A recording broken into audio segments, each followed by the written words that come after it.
Este sería el 155, el número de episodio de este acostumbrado podcast, este acostumbrado un poco de lo que solemos conversar, que son ideas que están arraigadas en el plano académico, sí, pero yo trato de aterrizar esto a lo que la cotidianidad, la vida práctica nos apunta. Y es que todo conocimiento es práctico. La cuestión es para quién es útil. Y la utilidad precisamente tiene que ver con lo que yo no solamente entiendo y justamente paso a comprenderlo de una manera más amena, porque esto me va a servir para algo, resuelve algún problema, de alguna manera tiene que ver con mi vida, en el sentido de que es algo que puedo usar, que puedo animarme a, una vez que lo comprendo, que viene primero la comprensión, la utilidad, y si yo en medio del aprendizaje,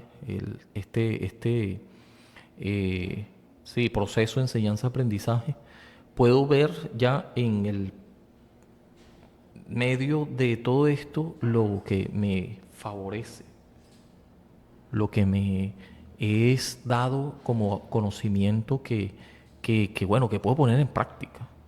Y precisamente hoy voy a hablar del pragmatismo.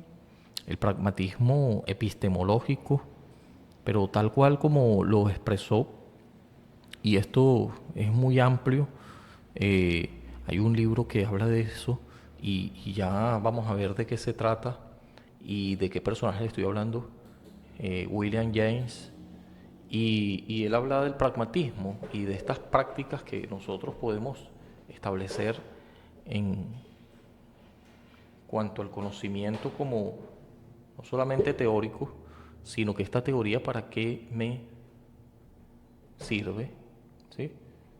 Déjenme buscar aquí hacer un check-in rapidito del libro del que voy a hablar, del pragmatismo de John Dewey, no,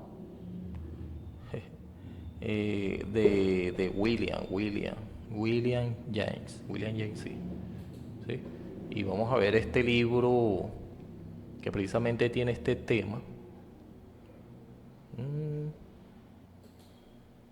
Vamos a ver si lo consigo aquí rapidito. Y mientras estoy buscando esto, ya hacemos, claro, pragmatismo, un nuevo nombre para viejas formas de pensar.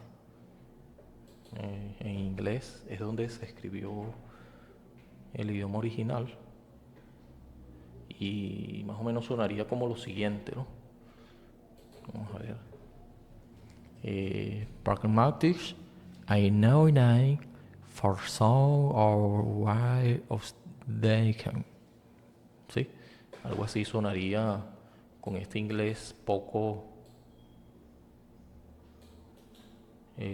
fonético que tengo, pero suficiente para entenderlo, que es un libro que habla de eso y de mucho más, pero alrededor de eso, ¿sí?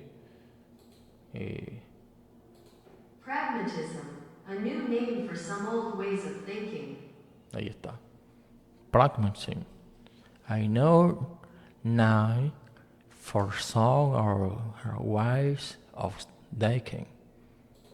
Pragmatism, a new name for some old ways of thinking. Entonces, ese libro del que les voy a estar hablando un ratito, no me quiero extender demasiado, es de James y él tiene una idea muy interesante, ¿no? Porque, y esto se recogió en sus conferencias que estuvo en el año, y miren este año, 1906 y 1907, y que podemos encontrar, por ahí hay unos sonidos que están perturbando. Podemos encontrar este libro muy interesante, ¿no? Pragmatismo, un nuevo nombre para viejas formas de pensar. Ya este nombre nos dice mucho o nada. El título del libro, quiero decir. Así que cuando hablamos de pragmatismo, es algo que lleva la idea de lo práctico. Como les decía, el conocimiento empieza a ser más interesante. Esto ya lo decía, por ejemplo, lejano en Occidente, podemos rastrear aquí en Occidente al método socrático o la mayéutica que enarbola Platón. Dícese que su maestro Sócrates hacía preguntas y hacía parir el conocimiento. Y si podemos rastrear a una época más contemporánea, podemos pensar en Estados Unidos también, este otro personaje que habla sobre el aprendizaje significativo, Ausberg. Y podemos pensar también aquí en Latinoamérica en este otro personaje de Brasil, brasilero, que se llama en la pedagogía de los oprimidos y que nos va a hablar de el hecho del universo vocabular. Justamente ese es el tema de mi programa, que es una frase de este personaje, ya me voy a acordar, ya me voy a acordar. Y que en la cuestión del aprendizaje como sin que la lengua que siempre está mediado, o la lengua, el aprendizaje siempre está mediado por el lenguaje.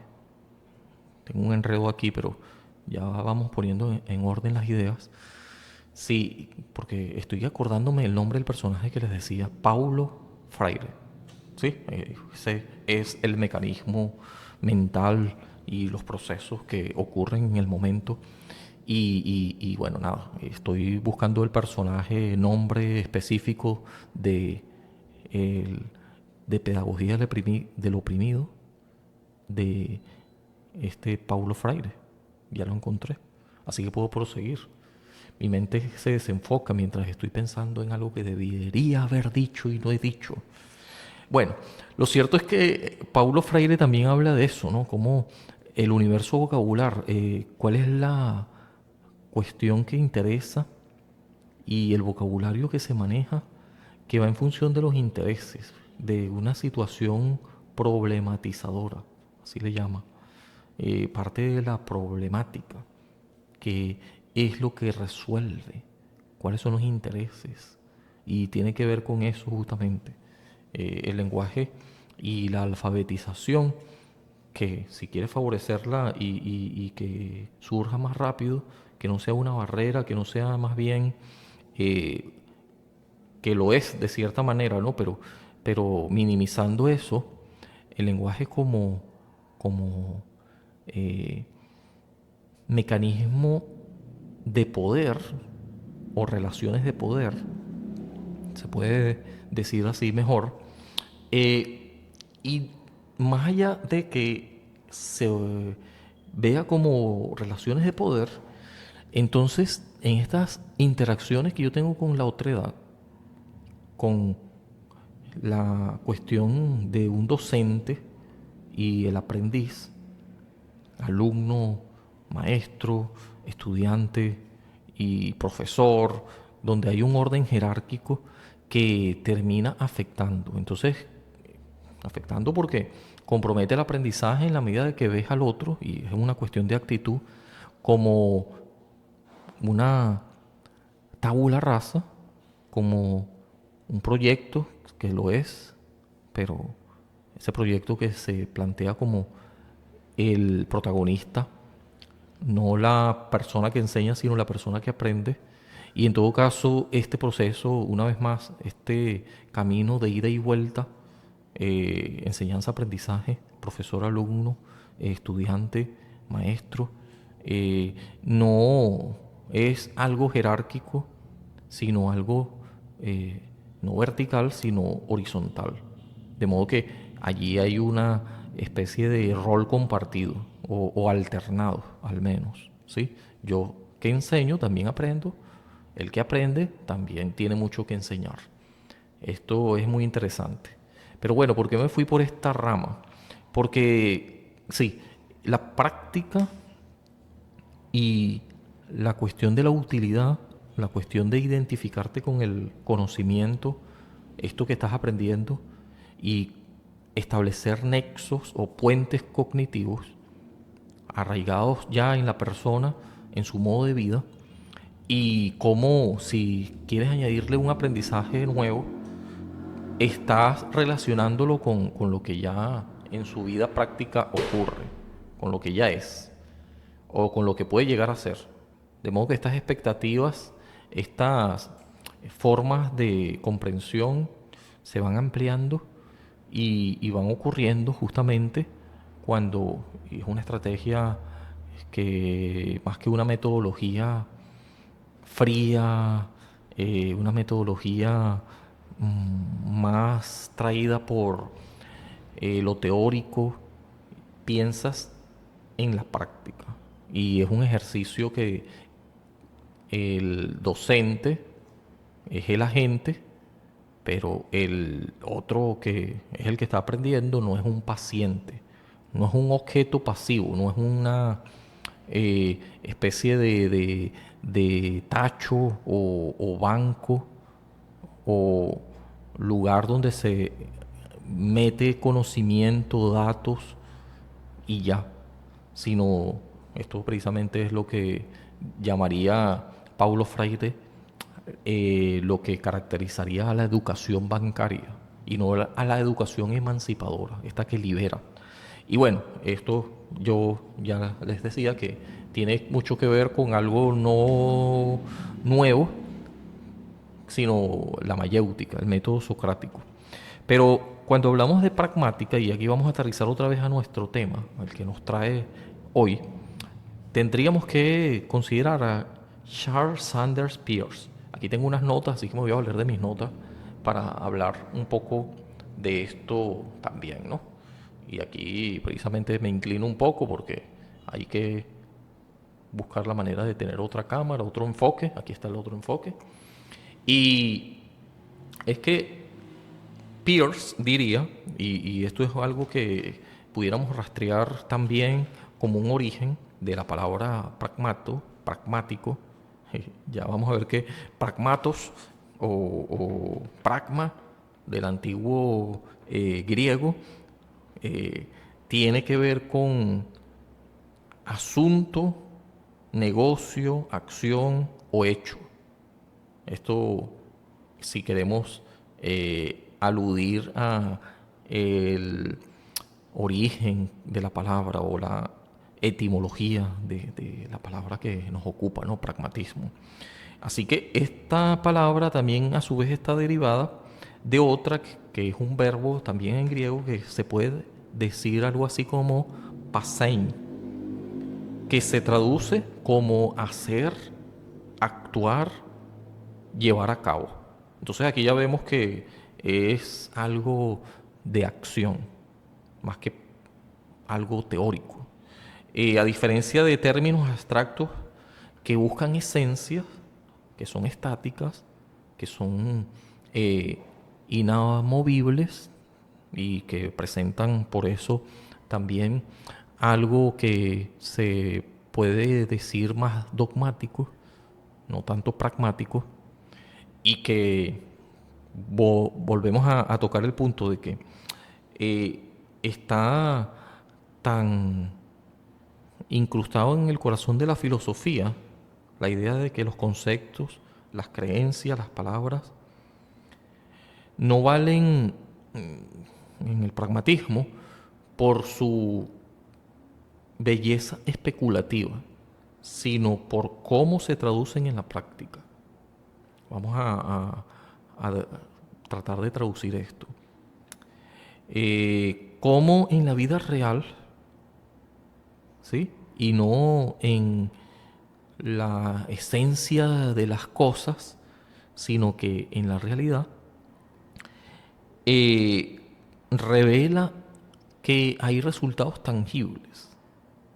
Entonces, cuando hablamos de especulativo, es algo que no se sabe, ¿no? No hay manera de saberlo, o por lo menos es muy, digamos, no concreto, y esto ya puede tener a sí mismo una contradicción, porque si es fijo, se supone que también es concreto.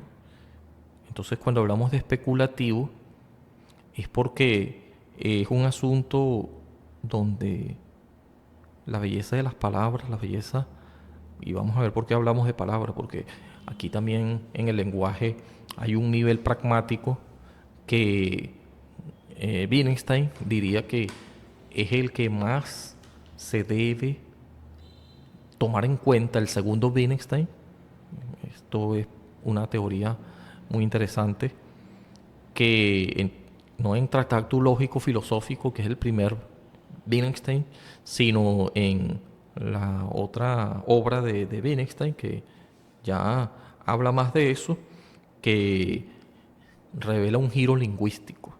Y esto tiene que ver con el pragmatismo. Ya vamos a ver por qué. Porque es que cuando en el llamado giro lingüístico, y el máximo exponente en su segunda etapa, que es el segundo Wittgenstein, nos vendría a hablar de los juegos del lenguaje en su libro, que esto es precisamente lo que andaba buscando, Investigaciones filosóficas. Allí Wittgenstein viene a decirnos que, y él mismo abandona la idea, y por eso es que retoma esto ya más pragmático, más no en el plano de la estructura más analítica, lógica, como lo decía en el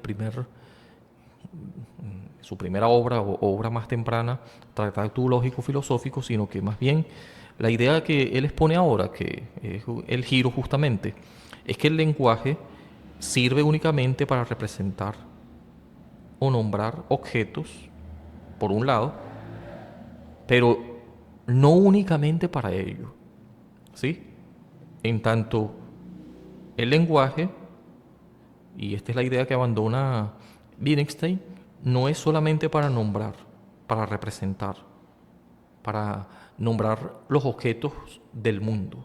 No es meramente especular, como un espejo, como que si hay una correspondencia y ya, significado significante, sino propone que el lenguaje es más bien, y aquí se entiende cómo esta analogía de los juegos del lenguaje, es una red, no es algo, no es un binomio, no es una cuestión dualista, sino hay una red y esta red lo hace más complejo, no es algo tan simple.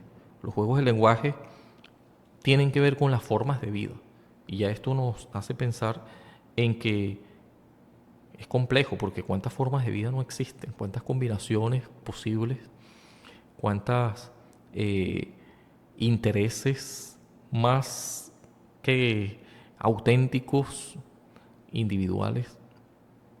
Y entonces podemos tener en cuenta más bien, en vista de eso, el uso. La famosa y máxima de Wittgenstein es esta. El significado de una palabra es su uso en el lenguaje. Entonces esto es algo que es profundamente pragmático. Una palabra no vale por lo que contiene en un diccionario lexical, sino más bien la idea es que se emplee y ahí es donde empieza a tener significado y habría que ver qué significado es ese según el contexto. Y según el contexto tiene que ver con el uso que se le da en una comunidad lingüística determinada, en un contexto social específico. Y preguntar por el significado es entonces lo que sería más honesto. Entender algo implica no estar, y aquí vemos cómo hay una hermenéutica más honesta, no es estar asociando a los patrones mentales que ya yo poseo, sino al cómo se le usa en el contexto del cual estoy, a lo mejor no yo en un conocimiento pleno, sino más bien indago y hago una interpretación más honesta, porque tengo en cuenta, eso sí, como interpretante, eh, la abducción de la que hablaba Peirce y que es inferencial, ¿sí? Cuando estoy infiriendo qué se quiere decir y qué términos alrededor de esta palabra, si queremos verlo así, un conjunto de palabras que siempre están en contexto. Una palabra tiene un entorno y allí es donde tenemos que mirar para entender. Empleamos este contexto para la comprensión, para la inferencia. Preguntar por el significado de un término sin mirar su uso sería como preguntar por una herramienta sin saber para qué fue diseñada. Esto es interesante, esta comparación, ¿verdad? Si vas a preguntar por un martillo, probablemente no tengas ni idea de cómo y para qué funciona y cuál es su uso y su propósito. Entonces, claro, esto va a ser para ti una cuestión muy abstracta. Y es que también hay palabras que no significan lo mismo aquí y allá. O mejor dicho, el significado va a ser dependiendo de el contexto, ¿sí? Y aquí retomamos a nuestro autor que ya le había mencionado un poco a Peirce, quien, una vez más, haciendo alusión eh, al origen de esta palabra pragmatismo, y en el contexto en que la usó Peirce, estamos hablando del pragmatismo estadounidense, estos nombres ya nos suenan muy estadounidenses, ¿verdad? Charles Sanders Peirce, él, quien, como les decía, en el siglo XIX, él, quien usó esto para referirse a la ciencia y a los métodos y el método lógico o deductivo y deductivo inferencial, en el caso de Peirce, y la abducción que él agregaría, porque está lo inductivo, lo deductivo, y ahora está también la abducción.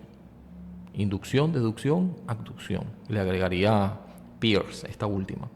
Y lo que buscaba él era un método para dar claridad a nuestros conceptos complejos y científicos. Para esto fue que él usó esta expresión, la máxima pragmática de Peirce, que tenía en cuenta cuando él hablaba de pragmatismo, era para formular, establecer reglas que sirvieran de fundamento y que en esencia tendría que ver con lo siguiente: considerar, y después vamos a aclarar esto un poco, ¿no? Porque es una fraseología bien enredada, la verdad, pero dicho por Peirce de esta manera, textualmente, algo así: considerar qué efecto que puedan tener concepciones prácticas concebimos que tienen el objeto de nuestra concepción. Entonces nuestra concepción de dichos efectos es el todo de nuestra concepción del objeto. Como les decía, esto es enredado, hay que explicarlo mejor, ¿sí? En palabras sencillas, más o menos como lo siguiente pudiéramos entenderlo. Para Peirce, entonces, el significado no se trata de algo que resida en la idea y que en este objeto, en este fenómeno, en esta situación dada, eh, esta cosa, haya una esencia misteriosa o en una imagen mental, sino en las consecuencias prácticas. Esto es lo que interesa, que esa idea eh, se extiende y en todo caso es una idea que yo tengo de la cosa, una idea que yo tengo del mundo, del fenómeno, una concepción ya más personal y subjetiva. Así que esta acción que yo después voy a entender un poco mejor o suficientemente llega a tener cabida en mis pensamientos y luego en mis emociones en la medida que yo le doy un significado práctico, es decir, en la acción, en la acción, en la cuestión de esta repitencia y ya las expectativas que tengo de lo que eh, yo, por supuesto, me formo una idea de lo que es este objeto, entonces ya yo veo en este objeto una conducta esperada, el para qué sirve, cuál es su función y todo esto. Entonces son para todos los efectos prácticos, aquí sigo leyendo de Peirce, la misma creencia. El significado es, por definición, su utilidad operativa. Y por eso es que hablamos de pragmatismo. ¿Sí? William James, y ya para ir concluyendo, lo veía como la verdad, y esta justamente es una verdad que se revela o una verdad para mí. No voy a decir la verdad en sí, sino la verdad para mí. Y cada quien puede decir lo mismo. Eso es precisamente de lo que se trata, de cómo es exitoso, esta comprensión es exitosa, porque para mí es práctica. Entonces, si Peirce sembró la semilla lógica del pragmatismo, William James lo elevaría a otro nivel. William James es un psicólogo y filósofo también estadounidense que la expandió, la palabra pragmatismo, hacia una teoría general de la verdad, la vida y la religión. Y esto es muy interesante, porque la verdad, en tanto, como lo veía Peirce también, pero todavía más, James no es estática. James consideraba que la verdad no es una correspondencia pasiva, sino más bien, no es que entre una idea y otra haya una especie de correspondencia, sino es algo que me excede, es algo que está allá afuera y que yo lo que hago es tener de esa cosa, de ese algo que está afuera, unas experiencias en torno a lo que yo en mi relación con esa cosa, con ese objeto, con ese fenómeno, con esa persona, y me hago una idea de lo que es. Así que esta idea es lo que yo considero verdadero en mi caso. La verdad es algo que le sucede, le sucede a una idea. Esto es interesante, ¿no? Porque el criterio aquí de verdad es más eh, repartido. La verdad como algo que no es absoluto, sino relativo. En tanto una idea se vuelve verdadera o se hace verdadera en la medida en que nos ayuda a funcionar mejor en el mundo. ¿Sí? Que es útil, que nos ayuda a resolver un problema, a adaptarnos y a satisfacer nuestras necesidades vitales y existenciales. La acción sobre la especulación es lo que vemos aquí.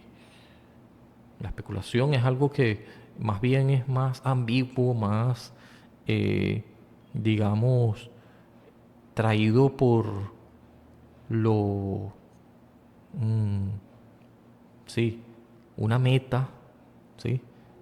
Algo que se puede llegar a suceder o no. Pero mientras tanto, ya yo tengo unas ideas bien establecidas que me hacen ver como la verdad para mí, porque para mí es práctico, para mí es algo que valoro en tanto resuelve un problema, en tanto me ayuda a satisfacer una necesidad. Así que la acción sobre la especulación trata de eso. James resume el espíritu pragmatista diciendo que debemos mirar hacia adelante, hacia las consecuencias, en lugar de mirar hacia atrás, hacia los principios primeros, las categorías cerradas o los callejones sin salidas metafísicos. Entonces, bueno, lo voy a dejar hasta aquí porque esto está muy interesante, pero se puede poner más enredado. Yo, como les decía, hablé de esto en el programa radial. Esto me parece muy bueno de tener en cuenta, ya que cuando hablamos de pragmatismo, y la verdad es que uno consideraría que hablar no es parte de lo práctico, resulta muy teórico, puro bla, bla, bla. Entonces, sin embargo, Austin habló de cómo hacer cosas con palabras. Yo también eso lo expuse un poquito más en ese programa, que voy a ver si les dejo por aquí sí, el link, no sé, o por lo menos le voy a dejar la miniatura acerca de este programa, que lo pueden buscar en Radio Pública El Guavo en su Facebook. Entonces, bueno, como les decía, eh, uno que siempre está tratando de aprender, y es verdad que yo puedo escuchar muchas cosas, ver algunas explicaciones de algo, y en este mundo donde hay tantos datos, tanto conocimiento, el conocimiento se encuentra por las redes sociales, pero lo práctico y lo económico a su vez es peligroso porque si lo llevas al extremo es algo muy reduccionista. Si yo me limito al mero utilitarismo, lo que me conviene, lo que me sirve a mí, pero la verdad es que es así como nuestro cerebro funciona, la heurística, el ahorro de energía, la economía, de el aprendizaje.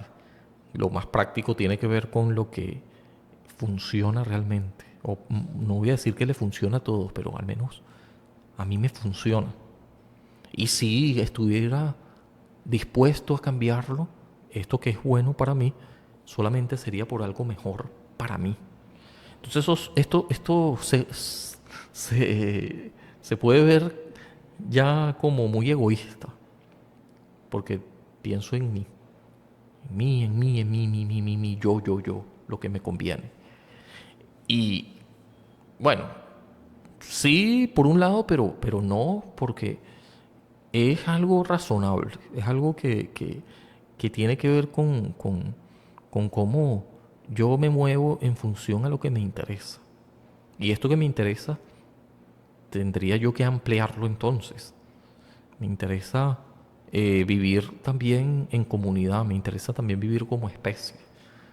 En tanto este conocimiento que yo puedo adquirir y cómo lo voy evaluando, si es que me conviene o no, pasando por el filtro de la utilidad, de lo que es pragmático, entonces yo pudiera sentirme agradecido, y esta es la idea, por aquellos que, y cuando hablo de aquellos, tendría que pensar ya como individuo, sí, pero también como comunidad, como entendiendo que el conocimiento es un derivado, el conocimiento tiene un referente, está de alguna manera y todo el tiempo atado a algo o alguien. Esa sustancia de la que hablaba, eh, que además es una causa incausada, de la que hablaba a su manera, hablando de la comprensión un poco, ¿no? Como liberadora, otra vez, hablando de emancipadora. El conocimiento libera por eso, porque terminas haciendo de esta oscuridad un lugar más alumbrado o cada vez más acomodado a lo que se puede entender, a lo que podemos entender. Pero lo que queda de fondo es infinitamente superior a lo que supuestamente he captado como aprendizaje ya muy válido, muy mío, y lo puedo tener ya de alguna manera muy asiduo, como que algo se vislumbró, ¿sí? Y que me ayude, y me ayuda porque me es útil, me hace mejor persona, mejor calidad de vida, me ayuda a resolver un problema. Entonces aquí también está la ética que podemos digamos, establecer y que no está, claro, si no llevamos esto al extremo, no está en peligro. Porque si yo veo el conocimiento como un fin en sí mismo y no como un medio, entendiendo que las personas, ya hablamos de el ser humano como mi semejante, y ya las consideraciones éticas aquí empiezan a fluir, a tener importancia, bueno, siempre, pero cuando hablamos de el contacto con el otro, que es todo el tiempo, el conocimiento también se deriva y viene y se procesa en función a un otro. En tanto, el conocimiento es algo que me lleva y aquí me pongo reflexivo porque es infinito, infinito. Y en estos días estaba estudiando un poco con un poco de lupa, no de esta manera tan simplista, ¿no? Cuando estudias a Baruch Spinoza, por ejemplo, te das cuenta de que más es la cosa que no sabes. Pero bueno, no necesitarías estudiar a Baruch Spinoza para darte cuenta de esa realidad. Sencillamente tendrías que ser honrado intelectualmente para darte cuenta de que lo que sabes es una gotica en el océano, así de poco. Y probablemente esto que sepas, y más vale que sea así, esté sujeto a cambio. Probablemente ya no tenga ninguna razón de seguir pensando en guardar ese conocimiento, porque es que lo puedes cambiar siempre, eso sí, ojalá sea el caso, esto que consideras bueno, útil para ti, por algo mejor, que sea más práctico, que sea más, eh, no sé, eh, pragmático. De eso es que estamos hablando. Y por eso es que han sobrevivido algunas teorías y han caído en desgracias otras, han sido reemplazadas y eso puede volver a ocurrir. Así que el conocimiento que tengo es provisional, no es absoluto, es relativo. Y además que puede que me sirva a mí hoy y puede que esto que yo conciba como conocimiento práctico, útil, bueno, para otro sea todo lo contrario. Es así. Ahora, si esto es así tan complejo, ¿dónde queda la racionalidad compartida? ¿Dónde queda aquello en lo que podemos ceder? Porque aquí ya entramos en una situación de consensuar, de la norma, de establecer criterios ya más en el plano académico, pedagógico, en el asunto de delimitar y de ver cómo convivir, qué cosas éticamente, una vez más, son buenas o malas, y aquí entramos en un plano ya no solamente moral, sino de convivencia, y ya empiezas a no solamente pensar en lo individual, o más bien pensando en lo individual, escoges el mejor bien posible, posible en tanto